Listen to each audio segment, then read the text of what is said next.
Voilà, bon, ce jour, j'allais dire bonsoir, mais c'est un peu tôt. Bonjour à tous. On ne sait plus quel jour on est. Voilà, on est dimanche. Heureux de se retrouver.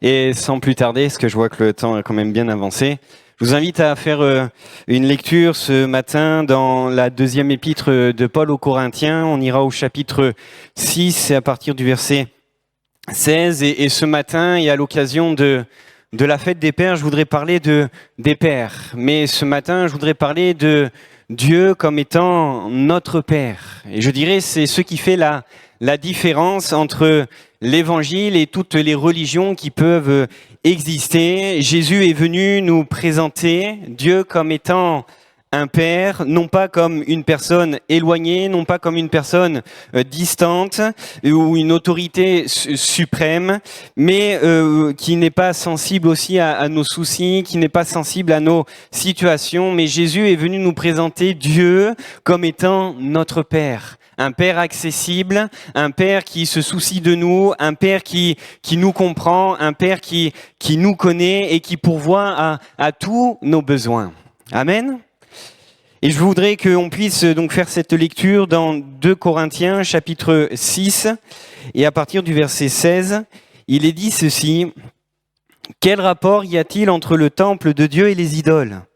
Car nous sommes le temple du Dieu vivant, comme Dieu l'a dit, j'habiterai et je marcherai au milieu d'eux, je serai leur Dieu et ils seront mon peuple. C'est pourquoi sortez du milieu d'eux et séparez-vous, dit le Seigneur. Ne touchez pas à ce qui est impur et je vous accueillerai. Je serai pour vous un père et vous serez pour moi des fils et des filles, dit le Seigneur Tout-Puissant. Ayant donc de telles promesses, bien-aimés, purifions-nous de toute souillure de la chair et de l'esprit, en achevant notre sanctification dans la crainte de Dieu. Amen. » L'apôtre Paul ici écrit « Je serai pour vous un père ».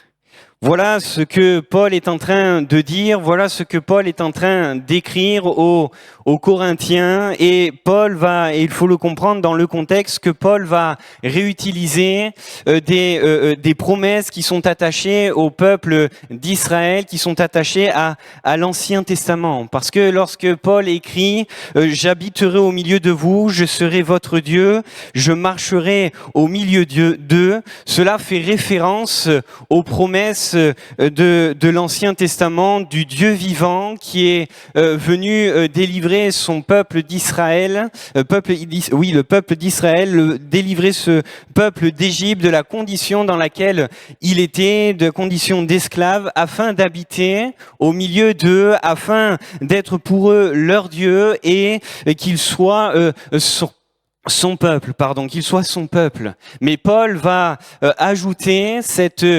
réalité très présente dans le Nouveau Testament, mais aussi très présente dans le ministère de Jésus-Christ. Paul va dire que si Dieu a comme projet, si Dieu a comme but d'habiter, de marcher au milieu de son peuple, le projet et le but de Dieu, c'est aussi qu'il veut être un père. Il veut être un père. Et cela, c'est le projet même qui est dans le cœur de Dieu. C'est le désir même de Dieu pour non seulement pour son peuple, mais aussi pour chacun d'entre nous, pour chaque personne. Dieu veut être un père. Il veut vivre cette relation entre un père et un enfant. Dieu veut vivre cette relation. Dieu veut vivre cette intimité, cette communion que seul le père et l'enfant peuvent vivre. Dieu ne veut pas être un Dieu éloigné, Dieu ne veut pas être uniquement le Créateur, quelqu'un qui est tout-puissant, mais il veut avoir cette relation, cette intimité avec chacun d'entre nous. Dieu veut être un Père. Et remarquez qu'avec moi, que lorsque l'on parcourt la parole de Dieu, les Écritures, Dieu n'est pas présenté comme un être suprême, lointain et indéfini, même si parfois peut-être certains ont pu le penser, ont pu le croire. Et je me suis souvenu de l'exemple de Job, qui est au milieu de ses souffrances, au milieu de sa tempête, dans ce qu'il est en train de de vivre. Il va dire qu'il cherchait le Seigneur, qu'il ne l'a pas trouvé, qu'il est allé à l'est, qu'il est allé à l'ouest, qu'il est allé au nord, au sud. Il ne le trouvait pas parce que Job voulait savoir où était la demeure de Dieu. Mais la Bible nous présente un Dieu qui est à notre écoute, un Dieu qui est présent, un Dieu qui est accessible. La Bible nous présente un Dieu qui nous connaît, un Dieu qui nous aime et un Dieu qui aime la relation et même qui suscite la relation. Lorsque l'on regarde à la personne même de Dieu, alors on va faire un petit peu de théologie ce matin, mais dans la personne même de Dieu, on peut dire que la relation et le désir de relation est propre à la nature de Dieu, est propre à Dieu lui-même, est propre à sa personne. Pourquoi ? Parce que lorsque on regarde les Écritures, la Bible nous présente un Dieu triunitaire, Dieu le Père, Dieu le Fils et Dieu le Saint-Esprit.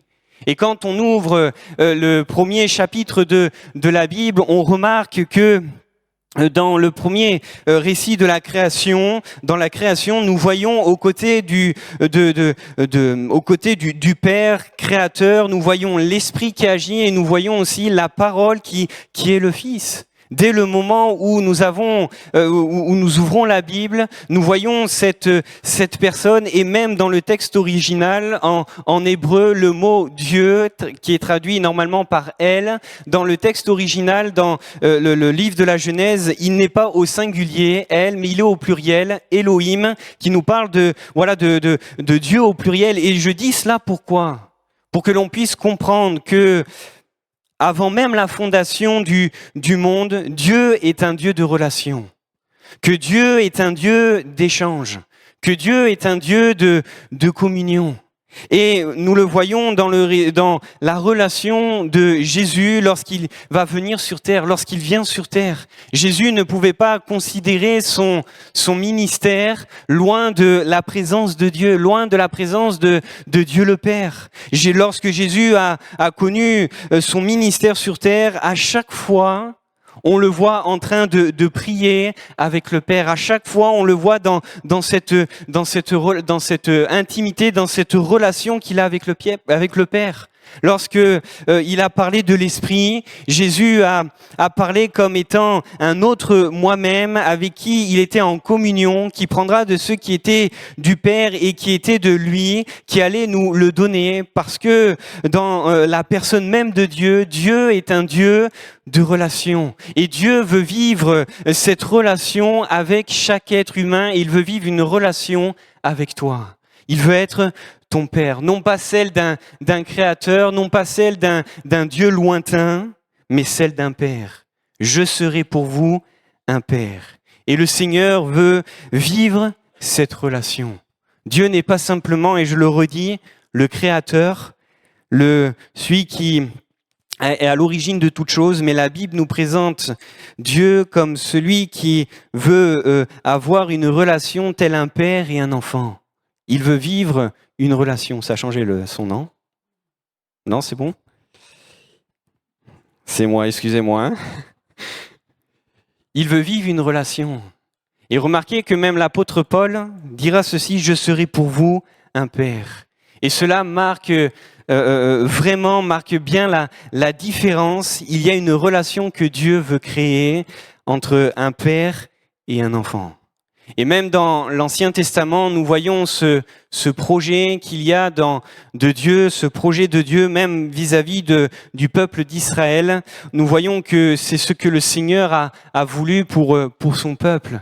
Lorsque Moïse va reprendre sévèrement le peuple dans Deutéronome 32, Moïse va dire « Mais Dieu n'est-il pas ton Père, ton Créateur ?»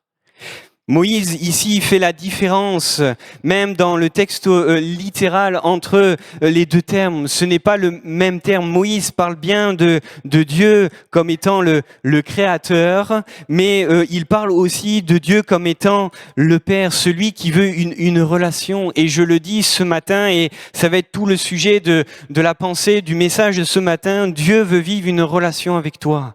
Dieu veut être ton Père. Peut-être que quelqu'un croit en Dieu, mais en un Dieu lointain. Peut-être que quelqu'un ce matin suit le Seigneur, mais le suit de loin. Mais je voudrais te dire que bien plus que de suivre le Seigneur, bien plus que de croire en l'existence de Dieu, le Seigneur veut vivre et il nous invite à vivre cette relation. C'est le fondement même de l'Évangile. C'est le fondement même de l'Évangile et de l'œuvre de Jésus-Christ. Il est celui qui va avoir une relation, il est celui qui veut devenir notre Père. Et l'on pourrait se poser cette question ce matin. Si le projet de Dieu, comment entrer dans cette relation de père et d'enfant? Comment pouvons-nous jouir de cette relation? Comment pouvons-nous bénéficier de cette relation? Lorsque nous regardons au récit, et on va y revenir au récit de la Genèse, le récit de la création, et que l'on regarde le jardin d'Éden, là où l'on voit Adam, où on voit Ève, il y a la relation qui était parfaite avec Dieu. On voit Dieu qui parle, on voit Adam parler, il répond, Dieu entend la voix de Adam et Adam entend la voix de Dieu. Dieu a créé le jardin, il demande à Adam de le cultiver. Adam le cultive non pas en se plaignant, non pas avec douleur, comme si c'était une charge, mais il le fait avec joie et on voit tout cela, on voit que Adam et Ève sont dans le jardin et le texte nous dit que la parole de Dieu parcourait le jardin comme si c'était quelque chose de naturel. Et on voit ici dans le récit de la création qu'il y a une relation qui est parfaite. Cette relation, elle était parfaite entre Dieu et l'homme. Mais lorsque on continue la lecture, on s'aperçoit d'une chose, c'est que cette relation, elle n'a pas duré. On voit une chose, c'est que cette relation a été brisée à cause du péché. Dès le moment où Adam et Ève ont désobéi, il y a eu une rupture, et la mort que Dieu avait annoncée, ce n'était pas une mort physique, c'était bien sûr une mort spirituelle. La relation a été brisée. Adam et Ève ont été, à l'issue de cela, chassés du jardin d'Éden et il n'y avait plus cette relation, il n'y avait plus cette proximité entre l'homme et Dieu. Et mon frère, ma sœur, j'aimerais le dire ce matin et le rappeler. C'est le péché qui brise la relation entre nous et Dieu. C'est le péché qui brise. On peut tous finalement croire ou connaître Dieu, un Dieu qui existe. On peut même venir dans l'église, on peut même vivre des temps comme cela, mais ne pas vivre cette relation, ne pas vivre finalement cette proximité avec Dieu, ne pas pouvoir le vivre, parce que c'est facile de dire Dieu notre Père, mais pouvoir le vivre c'est difficile. Il y a tellement de personnes qui sont capables peut-être de citer le Notre Père par cœur, mais qui le connaît vraiment? Il y a tellement de personnes qui appellent Dieu leur Père, mais qui le connaît vraiment? Qui peut dire je jouis de sa présence, de sa protection, de sa bienveillance, de sa providence? Nous pouvons connaître Dieu, mais tant que le problème du péché n'a pas été réglé, cette relation ne pourra pas exister. Cette relation, il y aura un mur qui sera là. C'est ce qui a brisé cette relation. C'est ce qui est venu faire rupture entre l'homme et Dieu. C'est ce qui est venu faire rupture entre Adam et Dieu. Mais ce qui est merveilleux, c'est que l'Évangile nous révèle que Jésus-Christ est le chemin, la vérité et la vie, et que nul ne vient au Père que par lui. Là où l'homme a perdu le moyen d'avoir cette relation de père et d'enfant, Jésus s'est présenté comme étant le seul chemin qui nous permet de retrouver cette relation. C'est pour ça que Jésus, dans les évangiles, pouvait appeler Dieu son Père. Il le connaissait et bien plus que de le connaître, il est venu dans le but de nous le révéler. Jésus est venu rétablir le lien qui a été brisé. Jésus est venu accomplir ce qu'il fallait afin que Dieu puisse dire « Je serai pour vous un Père ». Je serai pour vous un Père. Pourquoi Jésus peut nous présenter et nous amener au Père? Parce qu'il est celui qui a tout payé, parce qu'il est celui qui a payé pour le péché. Il a vaincu la mort, il a effacé nos fautes, il a fait tomber ce mur de séparation et nous pouvons nous approcher, nous pouvons maintenant vivre tout à nouveau cette relation qui a été brisée à l'origine et vivre cette relation pleine entre un enfant et son Père. Dieu veut vivre cette relation. Dieu veut vivre cet échange. Il ne veut pas que cette relation avec lui ne s'arrête uniquement à quelques réunions de la semaine, mais il veut vivre une relation. Il veut être avec toi. Il veut sentir ta présence près de lui. C'est ce que l'apôtre Paul écrit et dit, « Je serai pour vous un père. Je serai pour vous. » Et l'on voit que Paul lui-même va faire ce lien entre le fait que le projet de Dieu et le péché. Regardez ce qu'il va dire dans le texte que l'on a lu. Il dira « J'habiterai et je marcherai au milieu de vous. » Et il rajoutera « Séparez-vous. Ne touchez pas ce qui est impur. » Et cette relation est possible dès lors que nous avons été lavés de nos péchés et que nous demeurons dans cette vie de sanctification. Mon frère, ma sœur, parfois, nous ne réalisons pas, mais nous ne pouvons pas vivre cette relation si nous vivons dans le péché. Nous connaissons le Seigneur de loin, nous pouvons le louer, nous pouvons l'adorer, mais nous ne pouvons pas jouir de cette relation de père d'enfant si nous ne demeurons pas dans une vie de sanctification, dans cette sanctification.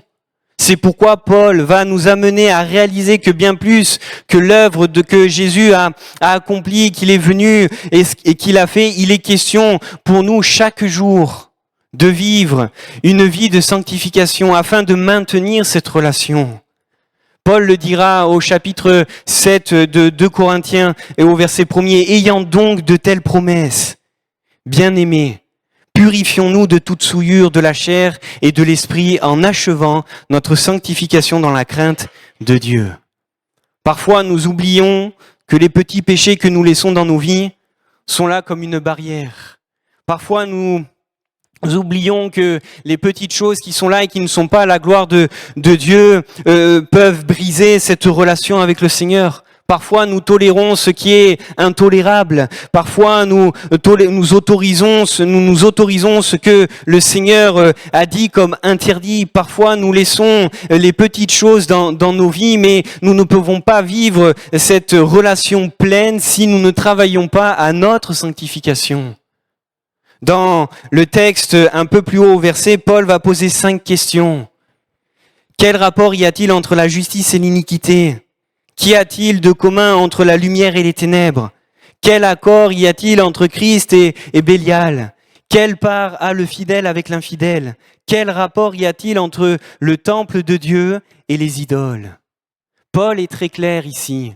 Paul va mettre en opposition ce qui n'est pas de Dieu, ce qui n'est pas la gloire de Dieu, pour nous faire comprendre que cela est un obstacle, que cela est une opposition pour pouvoir vivre ce projet merveilleux que le Seigneur a pour chacun d'entre nous, pour toi mon frère, pour toi ma sœur. Le Seigneur veut que nous soyons entiers pour lui. S'il est question pour nous de vivre cette vie de sanctification, il est quand même question aussi de nous approcher du Seigneur. Comment pouvons-nous vivre cette relation avec Dieu si nous sommes distants, si nous sommes loin? L'auteur de l'Épître aux Hébreux nous dira, et va dresser 2 raisons, puisque nous avons au moyen du sang une libre entrée dans le sanctuaire, puisque nous avons un souverain sacrificateur, approchons-nous. Puisque Christ a tout accompli, puisque Christ est le chemin qui nous mène vers le Père.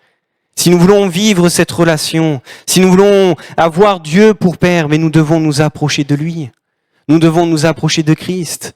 Approchons-nous au travers de la prière, nous approcher au travers de la parole de Dieu. Il est question pour nous de prendre du temps devant le Seigneur. Comment connaîtrions-nous le Père si nous n'avons pas lu ce qui est écrit dans la parole? Comment pourrions-nous discerner sa voix? Comment pourrions-nous discerner ses plans, ses projets si nous ne l'écoutons pas nous parler? Comment pouvons-nous savoir s'il est avec nous? Comment pouvons-nous lui demander et lui réclamer son secours si nous ne prions pas. Le Seigneur veut être ce Père. Mais pour pouvoir être ce Père et vivre cette relation, nous avons besoin, et j'ai besoin de m'approcher et de vivre cette relation de proximité, d'être avec le Père, d'être dans cette, de demeurer en Christ, de demeurer en Christ.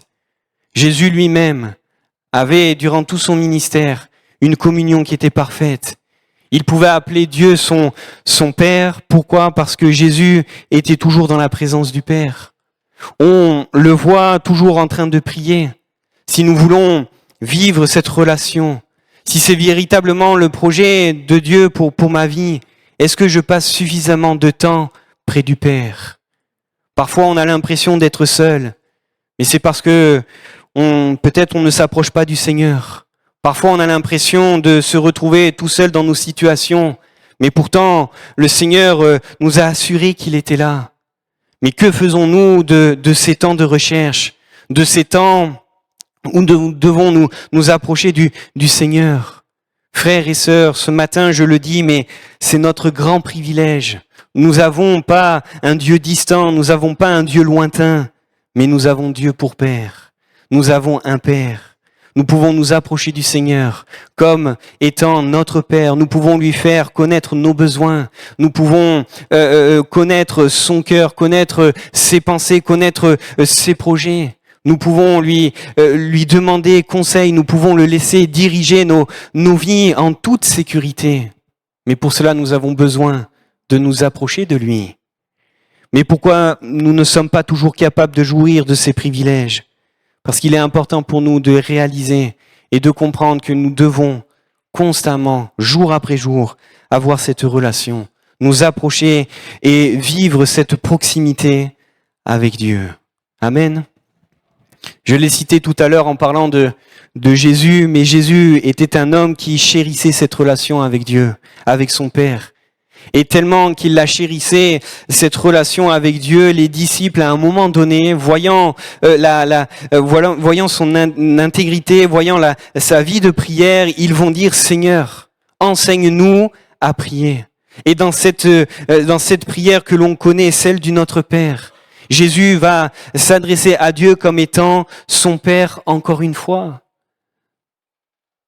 Dans Matthieu 6, versets 6 à 15, mais on va pas le lire pour avancer, mais dans toute cette portion de texte, Jésus va parler de la prière, Jésus va parler de notre attitude, de rentrer dans le lieu secret, que ce Père est là et qu'il nous voit, qu'il pourvoit. Mais quand vous lisez du verset 1er au verset 18, vous allez voir que Jésus, dans cet simple enseignement sur la prière et sur la proximité, sur la communion avec Dieu, il va citer à 10 reprises le mot Père. Et à chaque fois que Jésus parle de Dieu, il ne parle pas de Dieu comme un Dieu créateur uniquement distant, mais lorsqu'il est question de relation, il parle de Dieu comme étant son Père. Comme étant son Père. Il est vrai que lorsque l'on parle de Dieu et que l'on présente Dieu comme un Père, nous pouvons avoir toutes sortes d'images qui peuvent venir dans notre tête. Parce qu'on peut avoir une image d'un Père positif. Si on a eu un Père qui nous a aimés, un Père qui a été là à nos côtés, merveilleux, mais certains peuvent aussi avoir une image très négative. Dû à ce qu'ils ont vécu, ils ont une référence un peu noircie du mot Père. Peut-être même que certains n'ont même pas de repère par rapport à cela quand il est question de Père. Mais j'aimerais le dire, et ce qui est important pour nous de considérer, lorsque nous parlons de Dieu comme notre Père, celui-ci n'est pas sur les critères humains. Celui-ci n'est pas sur ce que nous pouvons penser. Dieu qui est notre Père ne peut pas se décrire ou être mis au même rang que ce que nous connaissons en tant qu'homme, en tant qu'être humain sur cette terre. Nous ne pouvons pas regarder à Dieu comme étant notre Père en restant simplement sur nos clichés, en restant simplement sur nos avis, sur ce que nous prétendons savoir et connaître d'un Père. Il faut comprendre que Dieu est hors de cette mesure humaine. Il est un Père et un Père qui est parfait. Parfait en amour, parfait en providence, parfait dans sa préscience, parfait dans tout ce qu'il fait. Si un père humain peut avoir des défauts, mais Dieu qui est notre Père céleste, il est parfait. Il n'a aucune faille, il est parfait en tout. Et c'est ce que Jésus va même dire lorsqu'il considère la personne du Père. Il va prier dans Jean chapitre 17 et verset 25. Il va dire ceci: Père juste, le monde ne t'a point connu, mais moi je t'ai connu. Et ceux-ci ont connu que tu m'as envoyé. Je leur ai fait connaître ton nom et je leur ferai connaître afin que l'amour dont tu m'as aimé soit en eux et que je sois en eux. Et au travers de ce verset, nous réalisons que seul Jésus peut nous faire découvrir qui est le Père. Seul Jésus est capable de nous révéler qui est la personne du Père. Seul Jésus peut nous le faire. Et peut-être que ce matin, quelqu'un qui aurait une image négative du Père, qui aurait du mal à se sentir finalement aimé par ce Père, ce Dieu qui est ton Père et qui veut être ton Père, j'aimerais te dire que tu as besoin de laisser Jésus te décrire qui est Dieu le Père. Tu as besoin de laisser Jésus te faire connaître le Père. Tu as besoin que ce soit Jésus qui t'amène à considérer qui est la personne du Père. Parce que ce Père est un Père juste, saint, parfait, plein d'amour. Un Père qui veut ton bien, un Père qui veut le meilleur pour toi. Et dans cette prière, simple prière du Notre Père, Jésus va présenter un portrait du Père qui est très loin de tous les critères humains, de tout ce qu'il pourrait, toutes les normes humaines, de tout ce que nous pouvons avoir. Quand on lit cette prière, notre Père, il est où? Il est dans le ciel, nous dit Jésus. C'est-à-dire qu'il est au-dessus de tout. Sa position nous rappelle sa puissance et son autorité. Il est au-dessus de nos problèmes. Il est au-dessus de nos difficultés. Il est au-dessus de nos situations. Il est au-dessus même de nos ennemis. Il est dans les cieux. Et j'aimerais le rappeler ce matin, quelle que soit ta situation, quelle que soit ta vie, quelles que soient les circonstances par lesquelles tu passes, Dieu est ce Père qui est au-dessus de tout et rien ne peut l'empêcher d'agir. Rien ne peut limiter sa main. Il est Dieu. Il est Dieu. S'il est dans les cieux, on remarque que dans cette prière, il est aussi dans le lieu secret. S'il est au-dessus de tout, il est aussi présent près de nous, près de toi. En tout cas, c'est ce qu'il veut, être près de toi. Il n'est pas un Dieu très lointain, mais il est un Dieu qui s'approche et qui est accessible. Dans cette même prière, on voit que le Père, non seulement il est dans le lieu secret, mais il voit et il sait. Et c'est là ce qui est merveilleux, parce que même alors que nous n'avons pas encore dit quoi que ce soit, alors que nous n'avons même pas encore exprimé nos besoins, Jésus nous dit que Dieu, notre Père, il sait déjà. Il sait déjà. Et alors que nous sommes dans le lieu secret, il nous voit déjà dans ce lieu et il est prêt à pourvoir. Notre Père céleste n'est pas surpris. Il n'est pas soumis même à tout ce que nous pouvons vivre. Même ceux que nous ne voyons pas, le Seigneur, lui, il le voit. Et il pourvoit. Nous avons un Père qui est aimant. Et dans cette prière, même si cela n'est pas littéralement écrit dans cette prière, mais c'est un Père qui nous aime, parce qu'il est saint, parce que Jésus nous dit qu'il est celui qui nous pardonne. Lui qui est sans péché, sans reproche, il nous pardonne. Et je dis ce matin les caractéristiques de Dieu, de ce Père de ce Père qui ne sont pas et ne doivent pas se contenter à nos normes humaines, à ce que nous pouvons penser. Aucun Père sur cette terre ne peut atteindre ces caractéristiques. Aucun Père sur cette terre ne peut être décrit comme lui. Et ce qui est merveilleux, c'est parce que notre Père est un Père divin, il est au-dessus de tout, il contrôle toutes choses. Il est près de nous, il nous voit, il nous connaît, il nous aime. C'est ce Père qui veut vivre cette relation avec toi, celui qui veut être un Père pour toi et vivre cette proximité. C'est un Père qui est aimant, un Père qui veut avoir une relation tel un Père et un enfant avec toi. C'est ce qu'il désire. Si Dieu désire être un Père avec nous, si c'est un Père aux caractéristiques divines, C'est aussi un Père qui pourvoit au-delà de tout ce qu'on peut penser. On l'a lu dans cette prière, Dieu sait ce dont nous avons besoin. Jésus nous a montré qu'il nous donnerait ce dont nous avons besoin. L'apôtre Paul pourra même le dire, qu'il sait donner au-delà de tout ce que nous demandons ou pensons. Dieu n'est pas limité, quel que soit notre besoin. Et au travers des Écritures, nous voyons que Dieu est celui qui agit en faveur de ceux qui l'invoquent. Dieu est celui qui agit en faveur de ceux qui crient à lui. Dieu est celui qui agit en faveur de ceux et celles qui sont dans le besoin, dans les difficultés. Il est supérieur, il est au-dessus de tout. Il est celui qui pourvoit en tout. Mais Dieu est celui qui donne, il est celui qui pourvoit. Et Dieu a pourvu pour que la relation soit restaurée en envoyant Jésus-Christ. Mais Dieu est aussi celui qui pourvoit à chacun de nos besoins. Peut-être que ce matin, tu es venu avec un besoin. Peut-être que ce matin, tu es venu avec une aspiration, une difficulté, avec des questions qui sont là. Mais j'aimerais te dire que notre Père, que ton Père est celui qui pourvoit. C'est le Dieu de la providence. C'est celui qui sait nous donner tout ce dont nous avons besoin. Tel un Père qui aurait soin de ses enfants.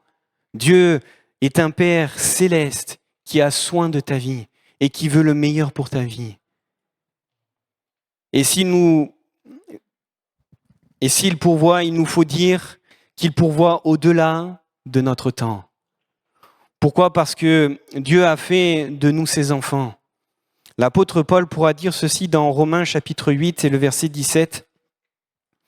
Romains chapitre 8, verset 17. « Or, si nous sommes enfants, nous sommes aussi héritiers, héritiers de Dieu et co-héritiers de Christ, si toutefois nous souffrons avec lui, afin d'être glorifiés en lui. » Amen.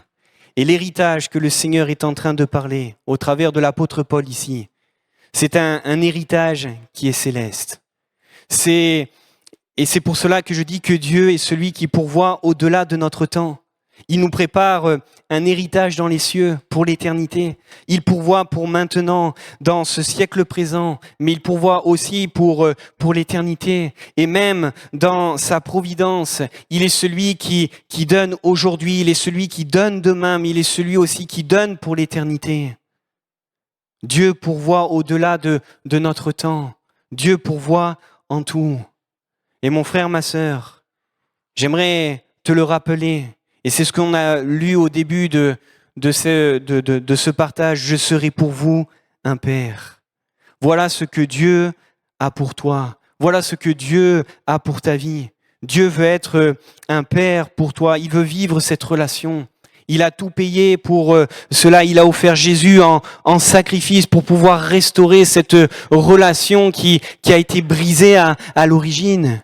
Mais pour cela, il faut être en Jésus-Christ. Pour cela, il faut demeurer en lui. Alors ce matin, et je termine en disant que Dieu est celui qui veut être ton Père.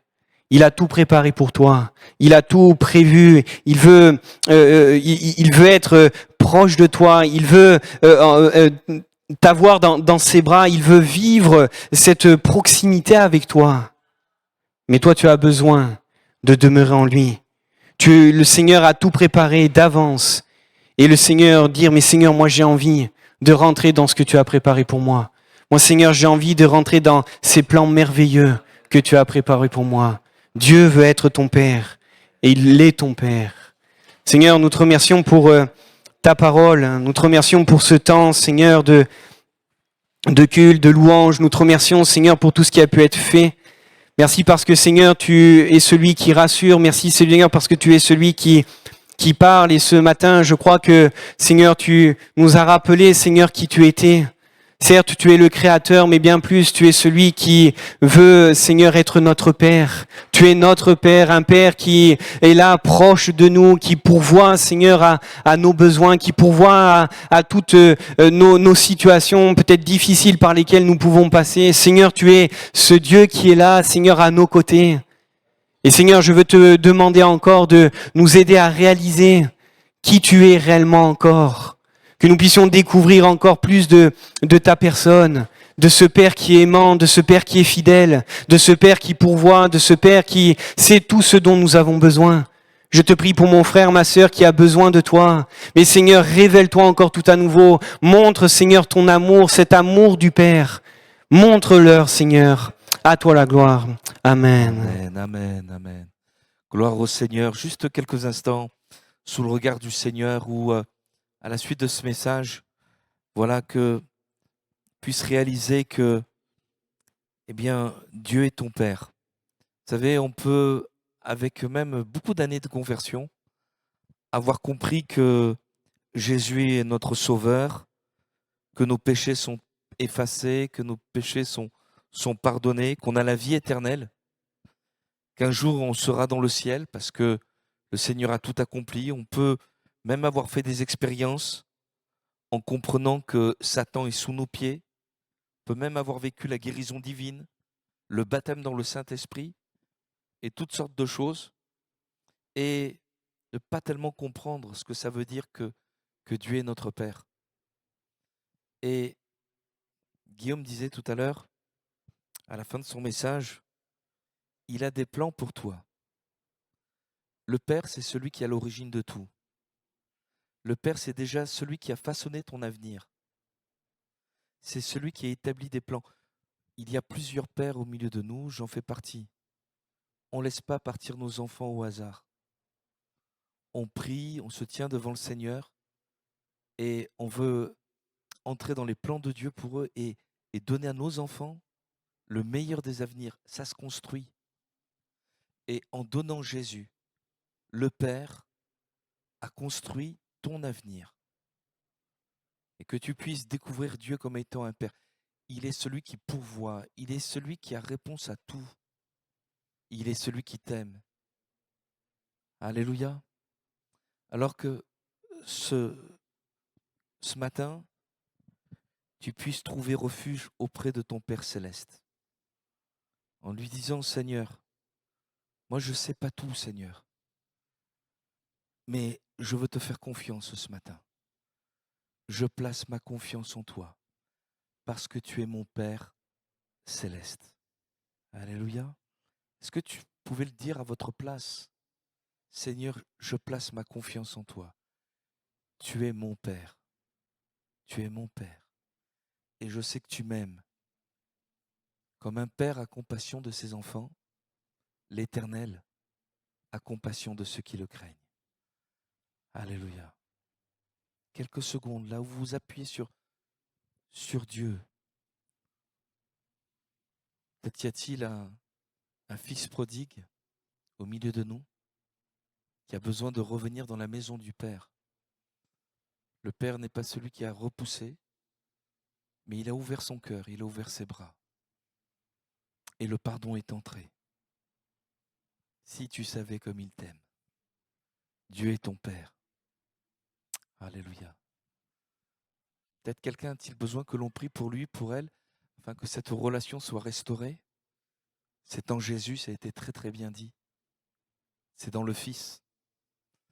Et si ce matin, quelqu'un voudrait que cette relation soit restaurée, je voudrais qu'on puisse prier ensemble et que tu puisses lever ta main à ta place si tu le désires.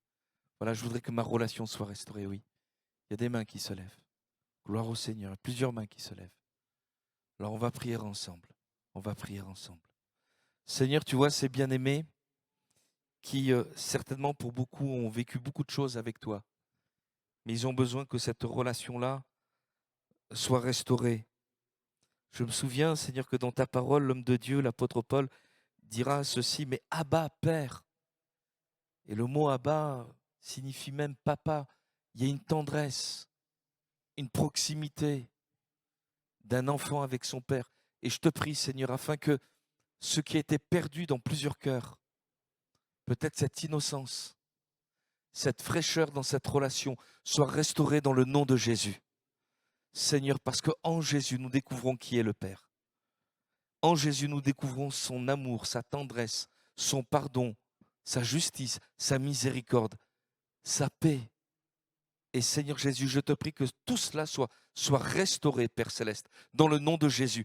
Et tu vois celui, celle, qui peut-être est un fils prodigue, et qui revient à toi ce matin. Seigneur, qu'ils sentent et qu'ils comprennent. Seigneur, que tes bras sont grands ouverts. Jésus est venu. Et ta parole nous dit que tu ne rejetteras pas celui qui vient à toi. Seigneur, nous te rendons grâce, à toi toute la gloire, dans le nom précieux de Jésus. Amen. Amen. Juste un petit conseil.